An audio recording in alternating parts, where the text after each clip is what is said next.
So welcome to today's session. So today I'm talking to the lovely Jenny from the Fertility Network, and she is the Ethnic Minorities Project Worker. So thank you for talking to me today, Jenny. Do you want to talk a little bit about the work you do for Fertility Network and your role, and also your main role as well, if you're happy to do that? That's great. Thanks so much, Sarah. It's really great to join you today. And so, as you said, I'm the Ethnic Minorities Communities Project Worker. And that work involves, for Fertility Network UK, looking at tackling the inequalities in treatment through community engagement. So it's really working with those that are impacted and affected by fertility challenges that come from racially marginalised communities. And so what that work looks at is promoting research and systemic change to deliver better outcomes and reduce the barriers to access for people from racially minoritized backgrounds. And so a lot of engagement with people from various ethnic minority communities, really helping to empower those communities. I think that's a massive part of the role for me, is doing that through awareness raising, through sort of stakeholder training, and having like an inclusive approach to delivering better interventions and influencing policies, that impact our communities, basically. So it's very much working on the ground with people who are affected by these issues. And I see a lot of the work being one of an advocacy role as well, because it is about improving outcomes and access for fertility health for people who, as we've seen in the research, are disproportionately impacted by worse outcomes in treatment. So yeah, that's a bit about my role there. Oh, thank you. And it's so important as well. And we'll come on to talk about like the people you work with, how they find treatment and things, and some of the research that you mentioned that has been done. And this has been, the work has been driven by your own personal story as well. Are you comfortable talking through that before we go on to talking about kind of the people that you're supporting? Oh, 100%, because that's what led me to doing the role. And so I have lived experience, and I feel that, coming from that inclusive approach, lived experience is instrumental and vital to the work that I'm doing, because, my own experience as a Black woman isn't in isolation. And that's not to say everybody's experiences are the same, but there are recurrent themes that come out. There are similar experiences that do impact our communities. And so for myself, very much it was in my late 30s where I started to experience the challenges around fertility. And prior to that, I'd been living with some health conditions, and some of which did impact my reproductive health. But I was always told that it would never be a problem. And I think from the time that it started becoming a problem, I was fobbed off.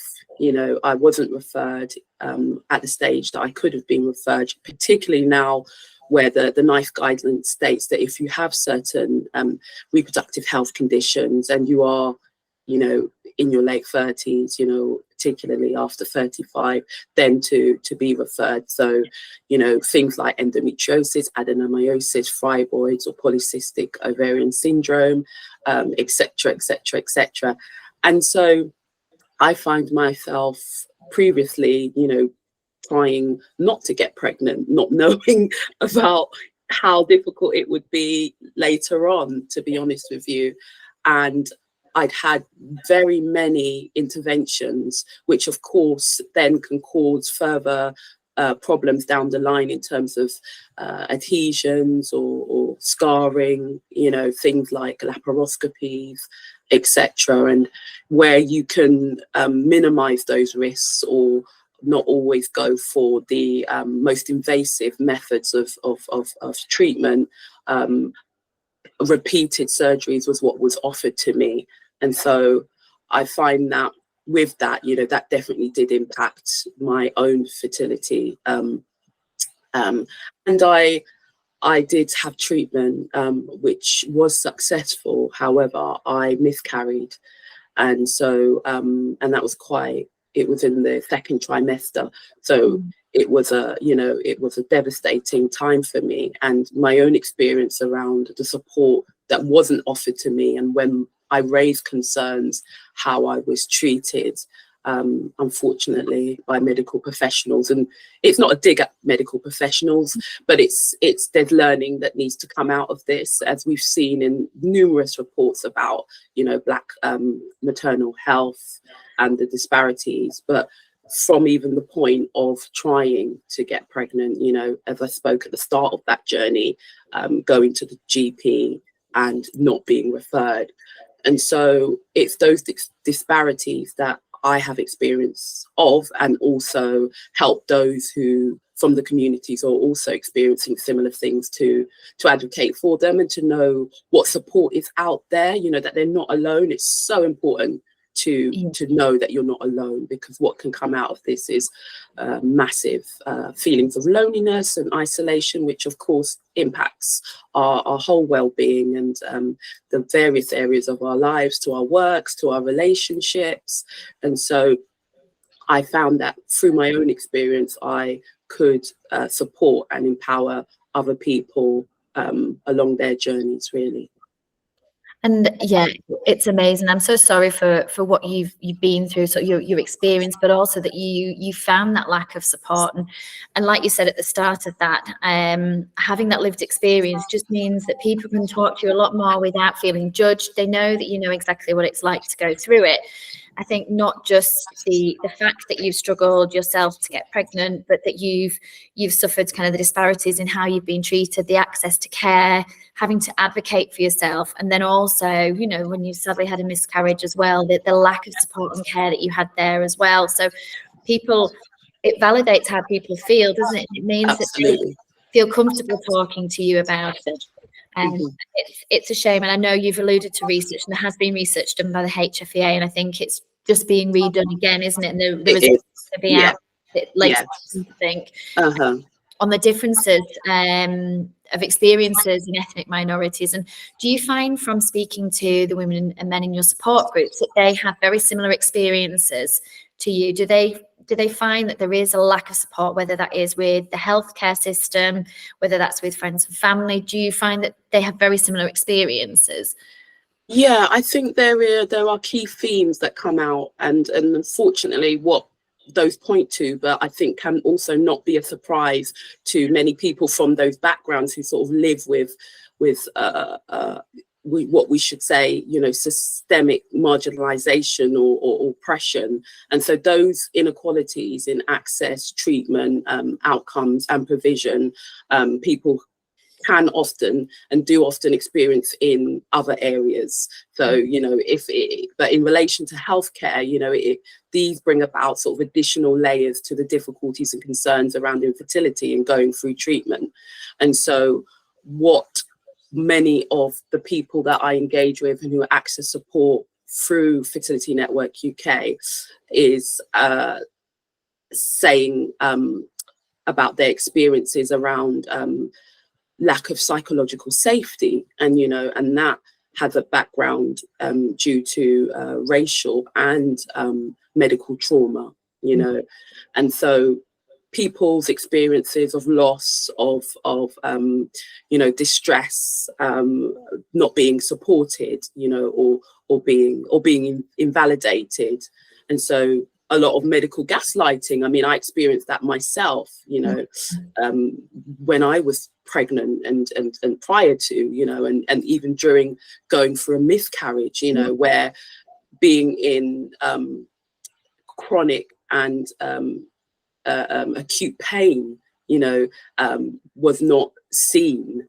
And you know, that is a very distressing experience. And so what happens then is those concerns are being dismissed, and it does actually translate to later referrals, but also the worse outcomes that I said, and distrust that builds. So that's definitely a key theme, and it's not to generalize the fertility healthcare sector as a whole, because within that there are people that have really good experiences and treatment, you know, so it's not to say that that isn't out there, but unfortunately what is of more prevalence is how the services are not really meeting the needs of people from racially minoritized backgrounds, and so we do hear that repeatedly, time and time again.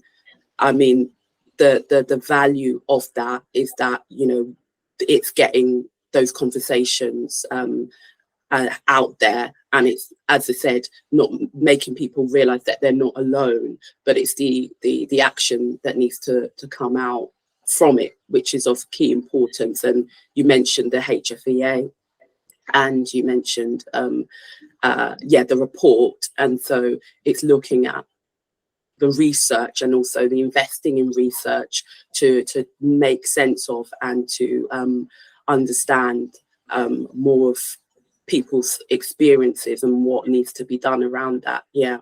And do you find then that if people haven't had the support that they need, it makes them reluctant to, say, advocate for themselves, to ask questions of the doctor if they're concerned, or like you said, if they're in chronic pain and not getting listened to?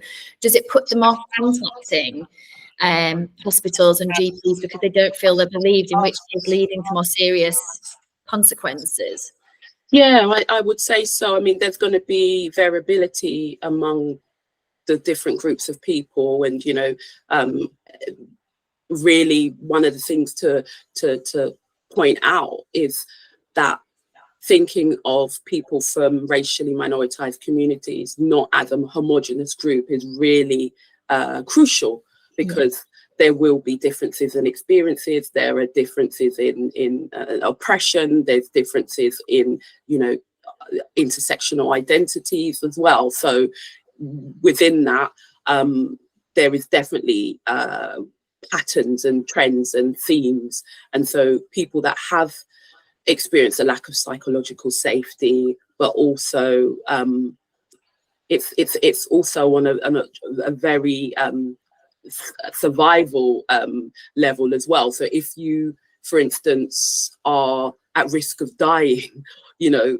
as a Black woman, you know, due to the healthcare system and the higher rates of maternal deaths, that can bring about an immense sense of fear, and in that, whether you feel that you are going to be listened to, you are going to receive the treatment that you need. And so a reluctance for many people to engage with the healthcare system, and particularly where you have other issues such as language, you know, that may be a barrier for many people from these communities, not all, but, you know, many people from these communities too, but also where there is a lack of cultural humility, cultural understanding, and appropriate and sensitive services. So if you don't see yourself reflected, there's a lack of inclusion and representation. It's very difficult to feel as though you belong on a very, you know, simple level, you know. And so I think it can be helpful sometimes for medical professionals who are not from these communities to sort of flick the switch, as it were, and see as though if they were to walk into a space where they were a minority, how would they feel? And it may be that they may feel okay, but just to gain an understanding of the perspective and how they would want to feel, you know, if they were a minority in that those situations. So what might they need to see? How may they need to be welcomed or responded and interacted with? And so there's definitely those factors which affect people trusting, but also engaging with services, I think. Yeah, I know, and it's kind of having that empathy, isn't it, to other people. but also, like you say, it's hard enough when you're struggling to get pregnant without adding these extra layers on. And how about in terms of emotional support? Because I've run support groups in sort of mainly Asian areas where everyone's support groups have spoken, and they've talked about kind of the like you just talked about, the culture is sort of still more of a taboo around infertility and around IVF, and feeling that they weren't necessarily able to tell family members. Do you find that they're able to access support? Do people struggle with support from families in some of the ethnic minorities, and how can they access that support as well?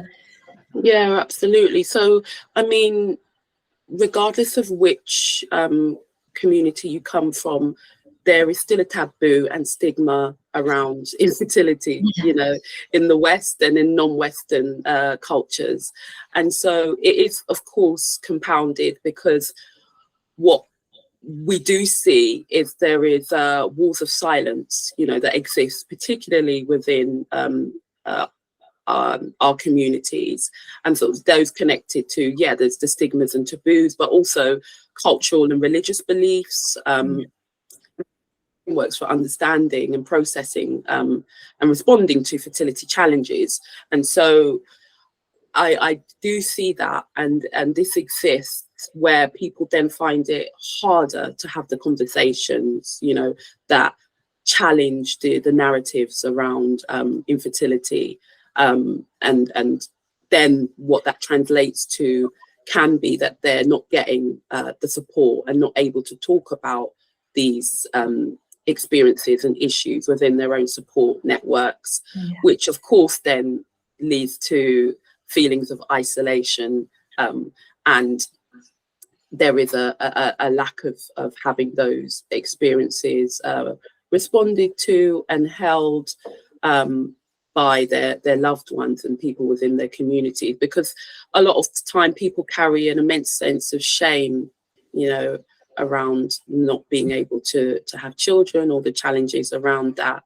And this is something that I've seen in my work as a therapist, as a mental health therapist. So, you know, it's often themes that come out around that. So I think in terms of the emotional, psychological impact and being able to access support, you know, there's a lot of trauma there, you know, that people can experience around infertility. And so I think it starts with awareness around what support is available, and if they feel able to, because some people may not want to, for various reasons, want to disclose to family members and friends. And of course, people need to do what's right for them. But maybe ways that looking at having those conversations or entering into discussions which may be helpful, and also how it may be helpful if you do encounter, you know, stigmatizing responses from family members, knowing that there are safe spaces available that you can then access, you know, where people are talking about these things, and these conversations are normalized, and you can express yourself and talk openly about them. So sometimes, for various reasons, family and friends may want to be helpful, but unfortunately sometimes can be unsupportive. So looking at these other spaces, like Fertility Network UK's you know, fertility groups, for example, where they can come together and hear and share and talk about their experiences, and of course just listen as well. You know, sometimes people may just want to listen and reflect on what is being shared in that space, and just know that there is a community and space for them, I think. Yeah, and the people that understand them and that won't judge them. And what advice would you give to people who are going through treatment and are finding that they aren't getting the care and the support they need? So whether that's physical care, you know, medical care, or the emotional care. So we've taught some of the emotional. How can they advocate for themselves? Do you have any advice on how people can advocate for themselves when they're going through treatment to make sure they get the level of care that they need? Yeah, I think it's a very difficult area for many people, and I think particularly from racially marginalized communities, because there is a you know, deeper level of fear of speaking out a lot of the time, and perhaps feeling like you're the only one, or if doing so will lead to more detrimental treatment. Yeah. And so it's coming with those histories really a lot of the time. So it takes a lot of courage to do so, but those are some of the other factors around it. And I think where they can find supportive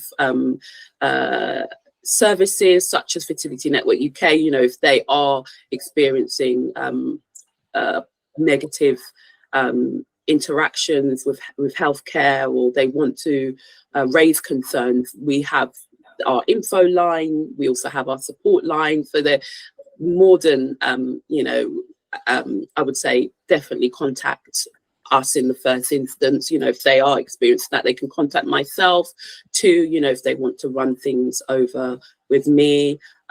We have a great team who would be able to help and support anyone who was going through, you know, some difficult experiences in terms of their treatment. But in terms of self-advocacy, I would say knowledge is power.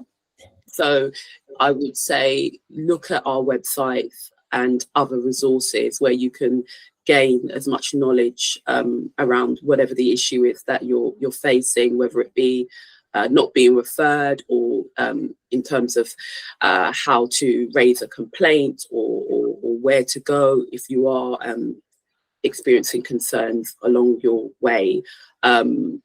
So having that awareness really so important in being able to know what the next steps are, and get a second opinion. You know, a lot of the time, as we forget that, yes, we have an NHS system which has its own demands, and you know, is really being impacted by austerity and you know, the way that things are currently around the government. But we are consumers. We are consumers of a healthcare system, and so you know, a lot of the time, sometimes it's a mindset shift in that, you know, if you were to go and purchase something and it was faulty, or you know, it didn't work, or you weren't happy with it, you know, would you just keep it, or would you try and get an exchange or send it back?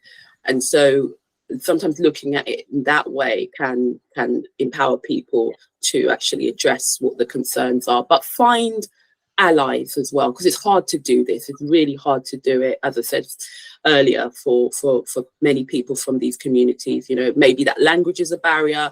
It may be that there is, you know, it's just being conscious as well around the power dynamic, you know, yeah, because, you know, where is the power? And if you have experienced oppression, if you've experienced discrimination, if you are from a community where you've not been heard, there's a lot to be able to make yourself vulnerable to speak out about negative experiences. So any services that can support you in doing that, ask for help, you know, reach out to those services. And we will be doing a webinar actually very soon about raising concerns around fertility treatment. So I'd advise anyone to watch out for that, because there'll be a lot around advocating for yourself and where to access further support. Yeah, I'll share the link on that when I've got it. And then if it's being recorded, you can also share the link to the recording and link it with this as well. And like you say, I think that sort of being able to advocate for yourself is really difficult. And it's something I hear a lot about, this power balance with consultants. We see them as, we put them on this pedestal. They're the ones who know everything. They're the ones whose treatment we put into their hands. And I think you're already putting there's already that power difference. It's very difficult to speak out. And a lot of people I speak to say, well, I daren't say in case they refuse to treat me. And it's very difficult, isn't it, to advocate for yourself? And it's like you say, finding those allies and the people that can support you in that. And it sounds like the Fertility Network is a great support resource for that as well as the groups, which if you can tell us where people can find them, that'd be great as well. Absolutely, be happy to share that. And I think it makes all the difference. yeah, on an emotional level to actually a practical level as well. There's so many tips and helpful advice that people share in our fertility groups too. So engaging with other people going through similar experiences, you know, that sort of mutual aid and support can be really, really useful. Yeah, definitely. I find that in all my support groups. Firstly, it's validation that what you're feeling is all right, that it's normal to feel like that. But just having others who won't judge you if you say, this is how I'm feeling, but also the advice they can share, things that they've found helpful, and just having somebody in your corner who understands what it's like can make a massive difference, can't it? 100%, yeah. Yeah, which is why it's brilliant. You know, there are lots of support groups out there, but I know I speak to lots of people across different parts of fertility, those who are going through surrogacy, those who are using donors, who said just the standard support groups don't feel right for me. I don't feel like I'm represented there. It's another layer of support that I need. And I imagine it's similar with the minority ethnic groups as well, that if you don't feel represented in a group, those people don't necessarily understand any cultural differences, or, you know, it's difficult to, if you know that there's differences in treatment, in care plans and being heard, then it's finding a group that represents you, isn't it, that you know is right for you and actually is full of the people that are right for you. As with those who are going through donor conception, finding a group who is a support group that's more specific for donor conception, because there's the additional levels of sort of emotions that go with that. Absolutely. And so there may be some people from racially minoritized communities that access our ethnicity focused groups, and also other groups that aren't ethnicity focused. But I think having the choice is important, you know. And as you said, it's about feelings of inclusivity and belonging, and where there isn't the toil of having to explain, you know, to somebody who perhaps doesn't come from the same frames of reference or doesn't look like you, and that in itself is a burden. And so where it's a lot easier to be able to speak openly in groups where you are represented, and where there are those similarities, and where, like you said, you're not going to feel judged or feel that you don't belong. And so it is something that I think sometimes people ask about, why there is division, and maybe with a lack of understanding and awareness of the need for exclusive and safe spaces, because of the differences of it, the differences of experience, but also of systemic marginalization, you know, from people from racially minoritized backgrounds. Yeah. And how can people find this? Because there's so much information there on the Fertility Network. How can people access these groups and all the information to support them then? And I'll share the links as well. That'll be great. Thank you so much. So yeah, we have, if people do go to our websites, and I will share all the information for the links, they will see that we have UK-wide groups and our specialist groups. So it's literally just going to the website, about the support that we provide, and they can see all the different groups across the UK that we have regionally, and also we have 3 ethnicity focus groups. So we have our Black women's group, we also have a South Asian group, and we have a Muslim women's group. And there will be more as time goes on. So they can definitely choose which groups that they want to join. It's a case of sending an email, you know, they can see when the next meeting coming up, and their groups will have peer meetings where it's talking about, you know, individual experiences, or sharing tips and advice, or just listening, but also guest speakers. And, you know, we have a great resource of medical professionals and people with lived experience who also attend the fertility group meetings, and will share insights and advice as well. So there's a lot that people can access to support and inform themselves when they're experiencing fertility challenges. And yeah, Facebook groups as well. So there's closed Facebook groups too, connected to our fertility groups, as well as Health Unlocked too. So, you know, there's different options depending on people, what they need and what they would like to engage with. Yeah, brilliant. And we can share all those links as well, so that people can access them and find them quickly. So that's for the Fertility Network website that they can access all of those things on, which is brilliant. Thank you so much for this. Is there anything else that you'd like to add for people who are listening, just in terms of how they can get the support they need, or just encouragement for them? Is there anything else you want to add before we finish? I think what I'd like to add is that please don't suffer in silence. And I think it can be daunting to put yourself out there, but I think thinking about the benefits of having support and not going through this alone. And sometimes within the various ethnically minoritized communities, there can be a tradition of keeping things to yourself, you know, and as I mentioned, the various reasons around taboo and stigma and shame, etc. But we don't need to do that. And there is, otherwise you're not accessing, you know, the support that is really important to be able to hold all of these experiences, which have an impact, you know, naturally have an impact on our well-being and the different areas of our life. So reaching out, I would encourage those listening to do that if they haven't done so already. And it might be sort of doing a small thing to begin with, like, you know, sitting in on a meeting or sending an email, you know, whatever feels as a comfortable or manageable first step for somebody. It may be reading some material about, you know, whatever the issue is on our website, or attending one of your groups, or what have you. Could be various things, but definitely getting support. You know, I think a key message would be that you do deserve support. It's not an easy thing to experience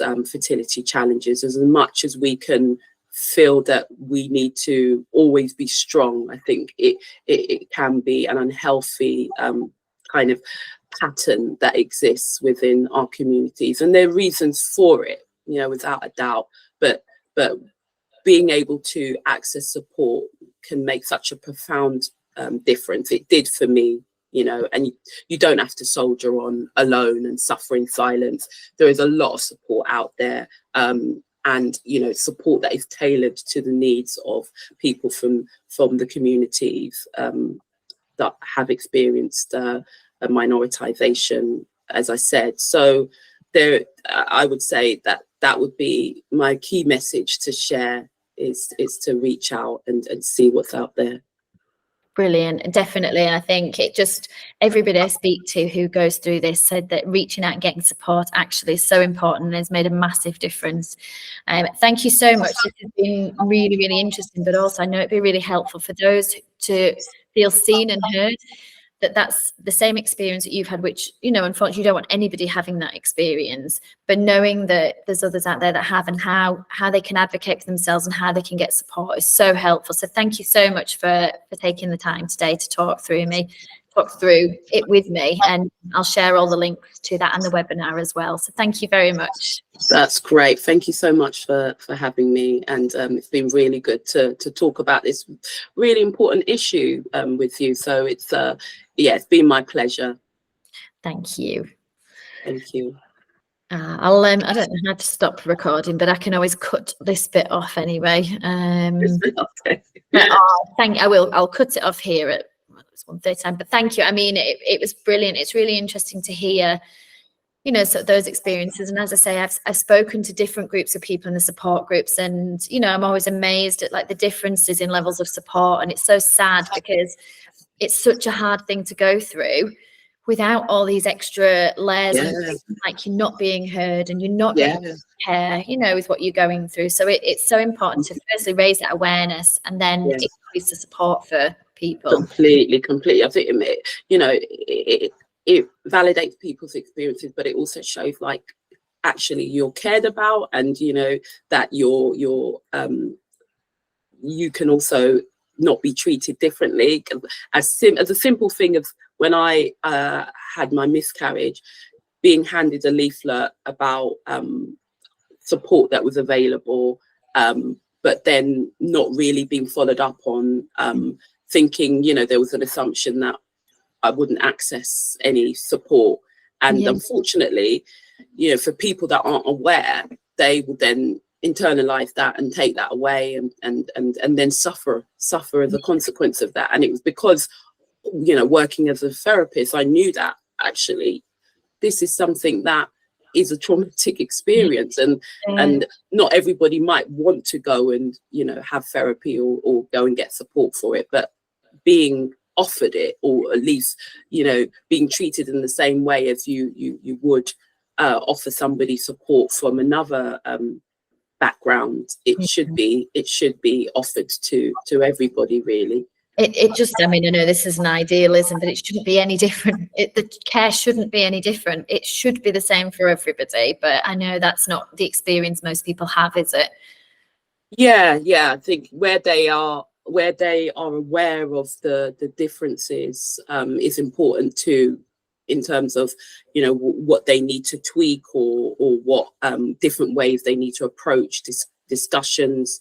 I think it's important for people to be mindful of that, because they will be bringing perhaps different understanding, simple things like in the way that people may express pain or not express pain, you know. And so where healthcare systems have been designed for the majority, that may not work for everybody. So it's I think being flexible and bringing an understanding of differences and where to apply different approaches to. I know. Hopefully all the work you're doing and things like the HFEA research is shining a light on it a bit more to help create more of an understanding and then lead to more support. There's so much work to be done, and it's great that these conversations are happening, and more research needs to be done to highlight the issues, but then action, as I was saying, you know, it's all about actions speak louder than words. And there've been various reports that have detailed health inequalities and disparities that exist, and now it's the action, moving to action, I think. So I'm really glad to be part of these conversations and to be involved in the work that comes through as a result of what we already know. And to be part of the solution as well. It's great, you know, that the work 100%. You're doing. So thank you. Thank you too. Brilliant. It's been really, really lovely to chat to you. Thank you for making the time.